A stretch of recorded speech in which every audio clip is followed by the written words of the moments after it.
count every major botnet outbreak as one of them, from Zeus to everything else. It's advanced, it's persistent, and there's a sentient creature behind that botnet somewhere. I guess okay, so I'll define it a little further. Sure. It would be almost always zero-day attacks, things that haven't been seen before, things that haven't been seen in the wild, and things that probably aren't in botnets. It's designed to target a very specific company or a specific setting. And it clearly had enough coding behind it that it was more than one or two people. Did everybody hear that? No. It's a 0-day, things are seen in the wild. It's, I guess, military grade or weapons grade kind of thing, and they're after a very particular target. It's unique in that particular way. I guess for myself, I don't see those that often. I see the monetization bad guys, usually not guys that are going after a defined target with command and control. That's not me, but it's more monetization, but maybe these guys. Yeah, I would say I see a lot more monetization than I see actual military for that. And it is extremely targeted. I actually know the guys, by the way. They know exactly what they're going after. They know exactly what they're going to go attack. They spend maybe months even researching these problems. They're intimate with these businesses. They've actually told me they've had meetings with the companies that they're attacking, creating back deals and channels so that they can kind of see what's happening on both sides of the fence. They're very sophisticated. They'll spend a lot of money trying to research this because they make 7 digits a month on this stuff. So it's worth it to spend a little extra money and time to go and meet with the people in person. And yeah. Okay, so why don't we let the panelists do a little wrap up, a minute or two, and then we'll wrap it up here. I got to go first. Maybe just as a wrap up for general trends, just on top of this APT question. So first of all, this just with the panel, I'm all with you with this APT term. This term really came about after Google announced they were attacked by something that was called Aurora or Hydrack. And if we use that as the model for an APT, it really fits sort of the definition here, 0 days for monetization, attacking a particular company for, let's call it intellectual property or stuff like this. So if we talk about general trends, look, the general trend today, right now, I would say, is monetization of users. Stealing credit card numbers off users' machines, stealing online bank accounts, installing pay-per-install software on people's machines, installing rogue antivirus software that tricks you into paying them $50 to install it, to which they tell you now you can uninstall it because you're not infected anymore with their own thing. And I think that is definitely going to start to shift, or at least that will become the background noise that everyone knows about, that's just the random stuff that everyone knows about, sort of like spam is today. Everyone gets spam today and no one really cares too much and it's just there. And what the sort of the next big thing will be, and the thing that we'll constantly see in the media reports, will be sort of, I think, what you define as APTs. And it's not necessarily because I think they're necessarily even increasing in volume, maybe they are, but I think they are increasing in visibility. I think people are talking about them more. Look, what Google did was very brave. This stuff has been going on and no one ever talks about it. And Google came out and said, look, we were attacked. These attackers used the 0 day. They tried to get specific intellectual property, in particular some email account information, off of our systems. And suddenly, all these other companies said, we were attacked with a similar thing, attacking very similar intellectual property stuff. And they all suddenly came out of the woodwork. So I think we'll see increased visibility on this kind of stuff for sure.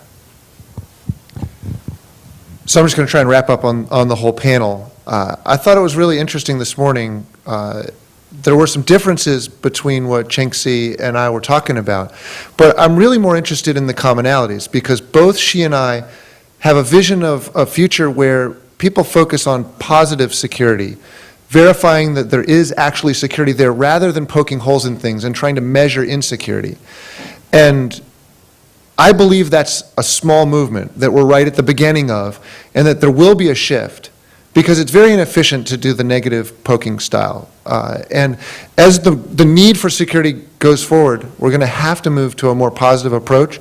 And I'm optimistic that will be a major sea change in our industry, and that we'll actually start making progress and improving the security of things. So I try to be realistic about the state of the world as it is today, but I'm optimistic about where we can be if we all sort of work together. So that's where I leave it. Ignorance is bliss, right?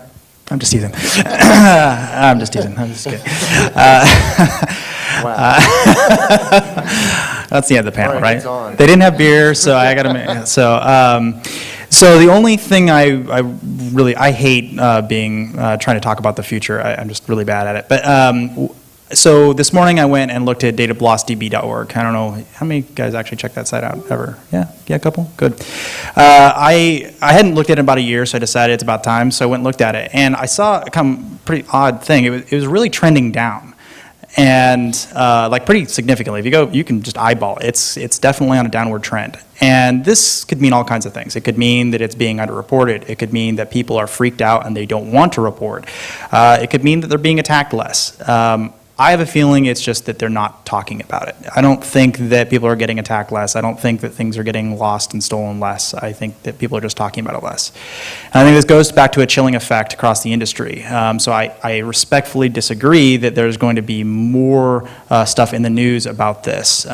Maybe more compared to the one incident that we've heard about, but certainly not a dramatic increase. I think if anything, it's going down. I think people are really worried about public perception in the age of social media and collective thinking. I just don't see it. Certainly, it's trending the other direction if that's what we're talking about. Oh, what to say? I guess maybe a little different than what everybody else has said. Web security, we're not going to get it perfect, right? We're not going to make perfect software. We're not going to write perfect tools, to make either perfect software or to find all the vulnerabilities at all times. But fortunately, nor do we need to. We have to continue to find that good enough benchmark. And anybody ever heard of Richard Baitlick, right? Tau Security, Twitter. I read this guy a lot, and he actually has this threat-based view of the world where he likes to constantly look at the bad guy, who the bad guys are, what they want, what their capabilities are, and there's very distinct types of bad guys. If you read the Verizon report, what Richard Baitlick talks about, the different government reports, who are the bad guys and what are their capabilities are.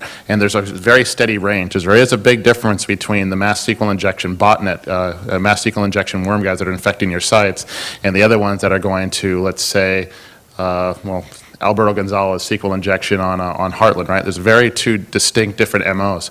And you have to look at, when you're looking at your websites and something you can take home to protect your businesses, what is your risk tolerance? Who did you want to protect yourself against? Is it the mass SQL injection worm or all the way up to the Alberto Gonzalez's of the world? And there's no right answer.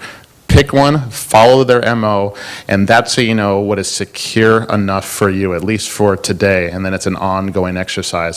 What we don't have nearly enough in web security is threat intel. We don't get a lot of knowledge on who the bad guys are, what their MO is, but so that's what I'd like to see more of. We're getting more of it with incident data, but we're still going to need a lot more than that. I just got to pile onto that because I want to be, that is one philosophy.